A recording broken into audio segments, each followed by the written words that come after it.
यही तो दिक्कत है सर, ये सीईसी पर भी सवाल खड़े करते हैं, चुनाव आयोग पर भी सवाल खड़े करते हैं, ये हर किसी पर सवाल खड़े करते हैं। तारीखों का ऐलान हुआ, उसके 1 घंटे के भीतर सवाल खड़े कर दिए कि इतना लंबा चुनाव क्यों हो रहा है, इस दिन काउंटिंग क्यों हो रही है।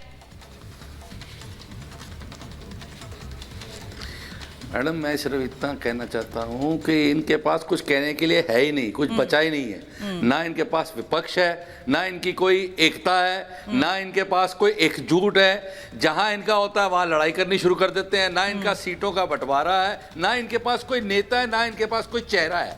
ठीक, इस तरह पॉलिटिकली अगर आप देखो, पूरे देश, आज पूरा देश इनको देख रहा है। ये किसको ला रहे हैं सामने?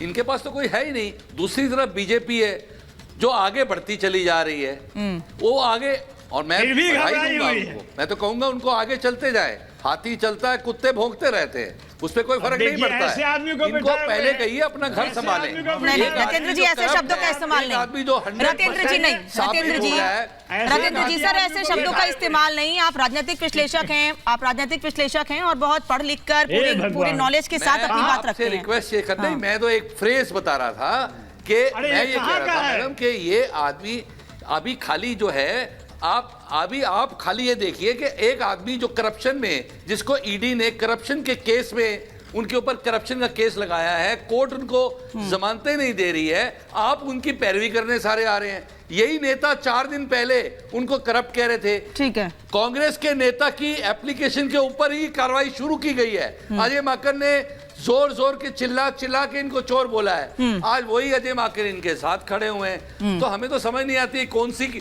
पॉलिटिक्स है। ठीक है, रतेंद्र शायद घनेंद्र जी जुड़ गए हैं। घनेंद्र जी, आप तक मेरी आवाज पहुंच रही है? तो इनको जवाब देंगे। आ रही अनामिका जी। तो सर सवाल दोबारा पूछूं या आप रिएक्शन देना चाहेंगे सबकी बात सुनकर? मैं पहले पूछ चुकी हूँ सवाल आपसे, क्योंकि संजय निरुपम और रवनीत बिट्टू कई बयान सामने आए जो आरोप लगा रहे हैं, इस्तीफा मांग रहे हैं। मैं आपको हाँ जी सर बोलिए। मैं आपको जवाब दे रहा हूँ। देखिए अनामिका जी, ये जो शराब घोटाला है, जो तथाकथित शराब घोटाला है, सच्चाई में ये बीजेपी का शराब घोटाला है। और जो किंग पिंग है और जो मास्टरमाइंड है इस पूरे स्कैम के पीछे, उसका नाम नरेंद्र मोदी है। नरेंद्र मोदी ने अरविंद केजरीवाल को जेल में डालने के लिए एक साजिश रची, एक झूठी कहानी लिख के उन्होंने ईडी और सीबीआई को दी कि लोकसभा चुनाव से पहले कैसे भी अरविंद केजरीवाल को जेल में डालना है। उस स्क्रिप्ट को पढ़ के ईडी ने कार्रवाई करी, क्योंकि नरेंद्र मोदी जानते हैं कि फ्यूचर में अगर कोई नरेंद्र मोदी की पॉलिटिक्स को, नरेंद्र मोदी की लीडरशिप को, भारतीय जनता पार्टी को कोई चैलेंज करेगा तो उसका नाम अरविंद केजरीवाल है। इसलिए एक झूठे केस में अरविंद केजरीवाल को जेल में डाला। और ये भारतीय जनता पार्टी के लोग क्या कर रहे हैं कि इस स्कैम के अंदर 2 मुख्य आरोपी थे। एक शरद रेड्डी, जिस शरद रेड्डी ने 5 करोड़ रुपए बीजेपी को चंदा दिया, अगले दिन उसको बेल मिल गई। फिर उस शरद रेड्डी ने 55 करोड़ रुपए का और चंदा दिया बीजेपी को, फिर उसे सरकारी गवाह बना लिया। सर वो तो कह रहे हैं कि मनीष सिसोदिया को 1 साल से ऊपर जेल में हो गया है। मनीष सिसोदिया को 1 साल से ऊपर का वक्त हो गया है, संजय सिंह को 7 से 8 महीने हो गए हैं। तब तो लोकसभा चुनाव नहीं थे। मैं कह रहा हूं आप क्रोनोलॉजी समझिए। देश के अंदर एक करप्शन प्रिवेंशन एक्ट है। अच्छा, भ्रष्टाचार से जुड़ा हुआ कोई भी मुकदमा होगा तो करप्शन प्रिवेंशन एक्ट के तहत दर्ज होने चाहिए। अच्छा। लेकिन प्रधानमंत्री मोदी ईडी से कह के पीएमएलए में दर्ज करवाते हैं करप्शन के मामले, क्योंकि पीएमएलए में ऐसे प्रोविजन है कि आप किसी को भी अनिश्चित काल के लिए जेल में डाल सकते हो। और यही मोदी सरकार कर रही है कि सारे केस पीएमएलए में रजिस्टर करा रही, क्योंकि पीएमएलए में जमानत आसानी से मिलती नहीं है। और मैं नहीं कह रहा, ये सुप्रीम कोर्ट में ऑनरेबल जस्टिस खन्ना ने 3 दिन पहले कहा है कि पीएमएलए फिर शहजाद, ये तो फैसला ही कोर्ट का है ना। सबने देखा कि कितनी बार केजरीवाल कोर्ट में गए और क्या कहा कोर्ट ने केजरीवाल को लेकर। नरेंद्र जी, वैसे मैं इनको भला आदमी समझता हूँ। इन्होंने एक बड़ी गलती। आ रही हूँ सर, आ रही हूँ। नरेंद्र जी, आपने बोला तो मैं भी कुछ बोलूं, फिर आप बोलिए। देखिए, एक तो ये है कि सेल्फ गोल मत मारें, कम से कम मासूमियत में। इन्होंने कहा फ्यूचर में मोदी को चैलेंज केजरीवाल करेगा, मतलब आज कोई चैलेंज नहीं है ना किसी से भी। ये क्या बोल जाते हैं? अब छोड़ दीजिए, वो आपकी पार्टी आप पे कार्रवाई नहीं करेगी, इंडिया अलायंस वाले करेंगे। अब दूसरी बात पे आते हैं। आपने एक फैक्चुअल स्टेटमेंट किया कि पीएमएलए पे सारे केस होते हैं। गजेंद्र जी, मैं आपको ईमानदार व्यक्ति मानता हूँ, हालांकि आप आम आदमी पार्टी में हैं। ये मेरे पास जो है, ये 2023 मार्च का ऑर्डर है सीबीआई कोर्ट का, हाई कोर्ट का, उसके बाद मनीष सिसोदिया को बेल डिनाई करते हुए। और इस हाई कोर्ट के ऑर्डर में जो सीबीआई के मामले में था वो पोका और आईपीसी में है।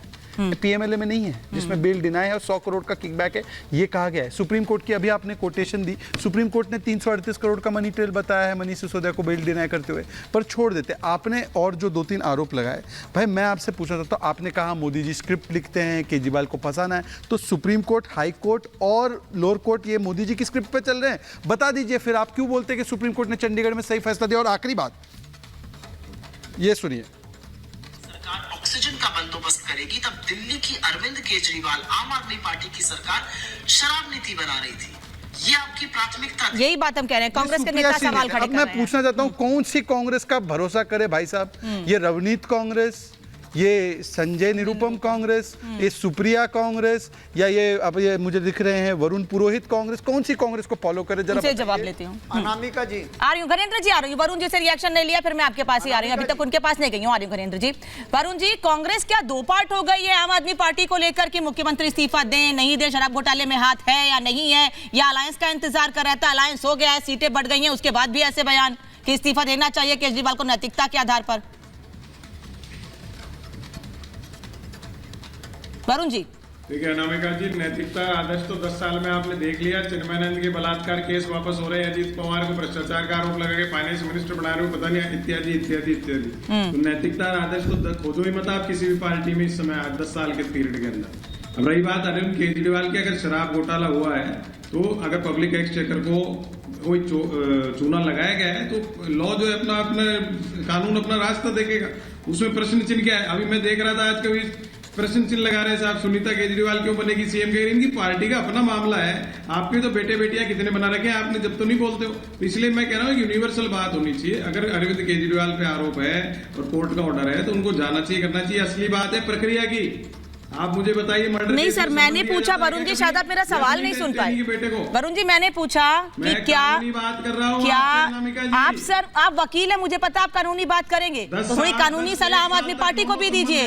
आप वकील हैं, मुझे पता आप कानूनी बात करेंगे सर, थोड़ी सलाह अपने अलायंस के नेताओं को भी, पार्टी को भी दीजिए। लेकिन मेरा सवाल आपसे ये था कि क्या कांग्रेस पार्टी दो फाड़ हो चुकी है अरविंद केजरीवाल के इस्तीफे को लेकर, आम आदमी पार्टी को लेकर?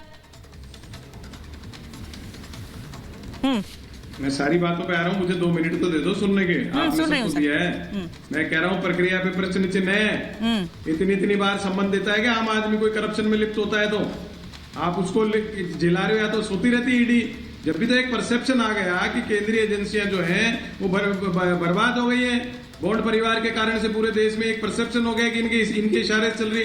जब आप 1 साल तक किसी को सम्मान देते जाओगे, चुनाव के टाइम पे गिरफ्तार करोगे, वो भी कोर्ट के बहाने जाकर के, तो आपके ऊपर प्रश्न चिन्ह तो आएगा ही। आप 2 महीने बाद ही कर लेते, घोटाला दिख रहा था। और मैंने तो इन्होंने शराब की जब एज कम करी थी, पूनावाला जी को याद होगा, आपको भी याद होगा, जब शराब की एज कम करी थी दिल्ली में, जब भी प्रश्न उठाया था, और एक पर एक मैंने कनाट प्लेस पे खुद ने देखा, एक पे एक बोतल फ्री हो रही थी, जब भी प्रश्न चिन्ह उठाया। तो गलत होगा तो चाहे कांग्रेस करे, बीजेपी करे, आम आदमी पार्टी प्रश्न उठाना चाहिए। पर ये क्या, बीजेपी हर तरह से दूध की धुल्ली है, कोई लक्ष्य साबुन से नहा के आ रही है, इनकी पार्टी में जा रहे हैं जो तो सब भ्रष्टाचारी खत्म हो गए।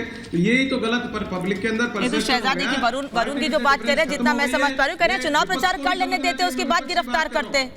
पहले क्यों गिरफ्तार कर लिया? केजरीवाल जी ने भी यही बात कही है, प्रचार है, अभी चुनाव प्रचार करने हैं, पार्टी को मजबूत करना है, यही कोर्ट में कहा था ना।